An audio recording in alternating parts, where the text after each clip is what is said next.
Pemirsa, wacana pelaksanaan vaksinasi COVID-19 oleh pemerintah pusat sejauh ini dalam tahap sosialisasi ke seluruh pemerintah daerah di Indonesia.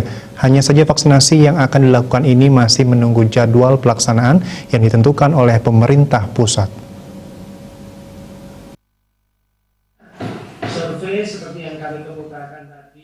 Sejauh ini wacana vaksinasi belum ada petunjuk teknis pasti yang dikeluarkan pemerintah pusat. Namun dalam sosialisasinya, pemerintah pusat membagi vaksinasi menjadi dua kategori.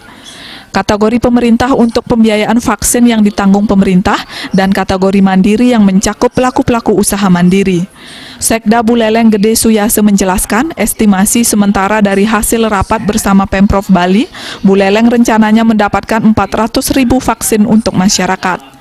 Hanya saja jumlah itu disebut Suyase masih sangat dinamis dan belum ditentukan siapa saja kelompok prioritas yang vaksinasinya ditanggung pemerintah. Rencananya Desember akan ada tindak lanjut persiapan. Dilanjutkan nanti akan dibentuk tim pelaksanaan vaksin. Dan tentu tadi dikoordinasikan berapa jumlah daerah Buleleng khususnya nanti berapa dapat itu dari koordinasi dengan provinsi. Jadi tentu pusat sudah menyiapkan supaya vaksin ini bisa berjalan. Ada dua kategori, ada yang dibiayai pemerintah, ada yang bersifat mandiri. Dan itu dibagi dua, yang mana pemerintah, yang mana mandiri.